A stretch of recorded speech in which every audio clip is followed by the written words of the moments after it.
Hello everyone, Jahoda will be the one new 4-star character coming in patch Luna 3, and while there have been a lot of overall negative first impressions with her kit, as we've learned more about her kit past her first week of beta, she actually has some unique mechanics that may prove useful for several teams. So let's take a dive into her beta kit to see how useful Jahoda can be. But as always, remember that this is very early information from beta, so very subject to change. Jahoda is a 4-star Animo Bow user who ascends with healing bonus. She is a nod-krai character who counts for moon sign, however, she does not introduce a new lunar reaction. She is just a normal Animo support, but she does want Ascended Gleam, aka at least 2 nod-krai characters in the party, for her abilities to provide their unique value, which is to constantly apply an infused element from off-field using both her skill and burst. Using Jahoda's skill makes her dash and allows her to run around. During this time, if a nearby enemy is affected by Pyro, Hydro, Electro, or Cryo, she will gradually store that element into her flask. If there are multiple nearby elements, the infusion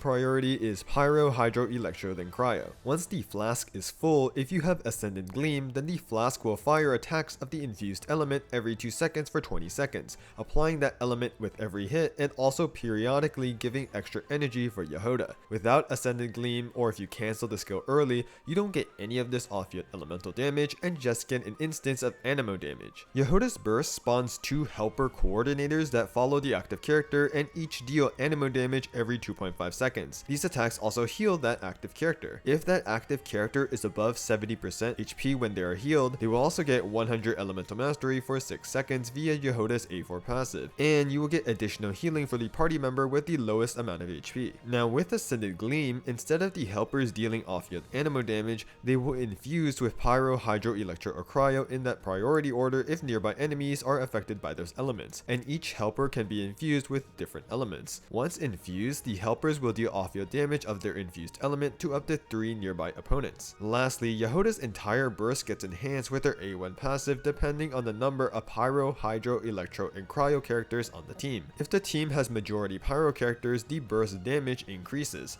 Majority Hydro increases its healing. Majority Electro increases the number of helpers that deal off-field damage from 2 to 3. And Majority Cryo reduces the helper's attack interval. If there are any ties, the priority of enhancement is Pyro, then Hydro, then Electro, then Cryo. So TLDR, with Ascended Gleam, Jahoda wants to infuse both her skill and burst so she can apply a lot of a particular element from off-field while also providing a good amount of healing with her burst and decent damage from her skill if you play around it. With Constellations, Jahoda becomes a much stronger support. With C1, Jahoda's off-field skill attacks have a 15% chance to generate an additional hit that bounces to nearby enemies, increasing her damage and elemental application. C2 allows Jahoda's burst to be enhanced by 2 elemental buffs from her A1 passive instead of 1. C3 increases her burst talent level by 3. C4 gives Jahoda extra energy when the helpers from her burst convert to Pyro, Hydro, Electro, or Cryo. C5 increases her skill talent level by 3. And lastly, with C6, once Jahoda fully charges her flask, which is from her skill, with Pyro, Hydro, Electro, or Cryo, she grants nod-krai characters on the team 5% crit rate and 40% crit damage. So overall, while Jahoda's strong healing and elemental application is mostly accessible with just C0, C1 is an important enhancement to her skill, which is a core part of her kit, and C6 is a significant increase to her team's damage. The extra crit for nod-krai characters not only benefits teams where Jahoda supports a nod-krai DPS, but it also increases Jahoda's own damage in teams that play around her sub DPS capabilities.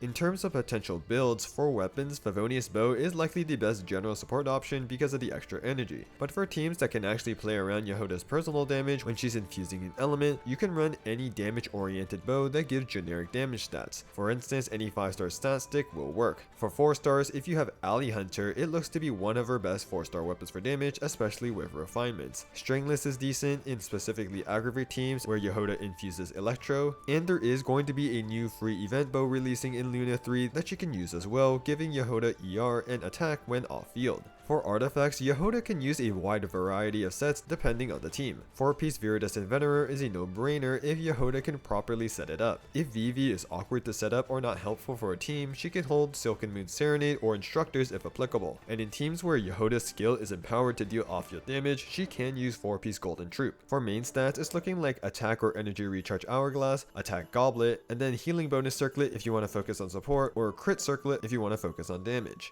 Finally, for Jahoda's potential best teams, remember that you need another nod-krai character on the team other than Jahoda for her kit to actually do stuff. There aren't too many nod-krai character options available at the moment, but the obvious pairings are the nod-krai DPSs. Jahoda can be the final support slot in a Flynn's team, fulfilling the anima support role that is typically filled by Sucrose. While Jahoda does provide good healing and an EM buff with just C0, it is only with C6 where she gives a lot of damage buffs because of the crit buff to nod-krai characters. Now compared to the I Know Sucrose team, Jahoda doesn't look like that much of a gain even at C6 because of the increased rotation time due to Jahoda's cooldowns and the loss of extra lunar damage percent since there's no non-nod-krai character to activate the nod-krai resonance buff. But if you use another Hydro support like Yolanda or Farina who also have longer cooldowns, C6 Jahoda works better. Same kind of idea applies to Nefer teams. Jahoda definitely still works with I Know as the Hydro support, but since Jahoda forces longer rotations, you can use Farina and use her burst every rotation, especially since Jahoda is looking like a strong healer. Again, C6 Jahoda is where she actually busts Nefer significantly, but since Nefer does have limited sustain options, Jahoda can still be a strong healing option even at C0. Now other than supporting the nod-krai DPSs, Jahoda can support other teams when paired with another nod-krai support by acting as a source of off-field elemental application. For example, Jahoda looks promising in a Hu Tao Overvape team with Anefa where she infuses Hydro for more Hydro application. She also looks to work in Overvape teams where she infuses Pyro, allowing on-field Hydro characters to drive reactions such as Nivulette, Tartaglia, and the newly buffed Mona alongside Durin. Jahoda can also infuse Pyro and pair with Lalma for burning to drive teams like Risley Melt or Molani Vape. She can also theoretically work in aggravate teams by having Jahoda absorb Electro.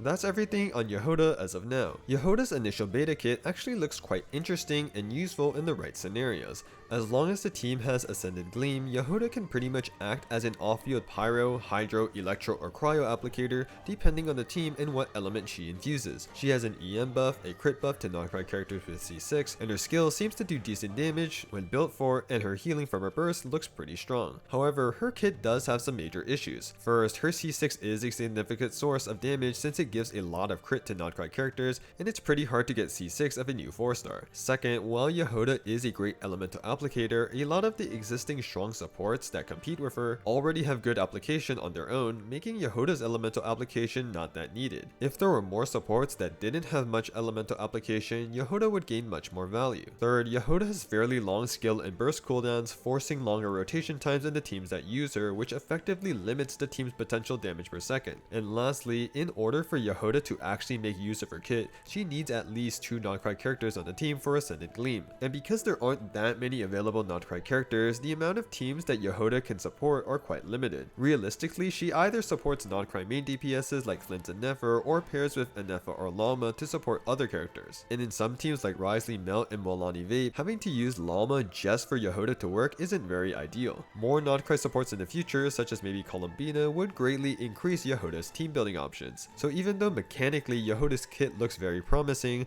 while she does have her use cases, her caveats do limit her from being a very meta-breaking 4-star character. But of course, this is just Jahoda's beta kit, so anything could change in the upcoming weeks. I hope this initial overview and analysis on Jahoda's kit was helpful to you all. If you have any questions, feel free to leave a comment, like the video, or sub to the channel if you enjoyed, and with that, I hope you all have a wonderful day.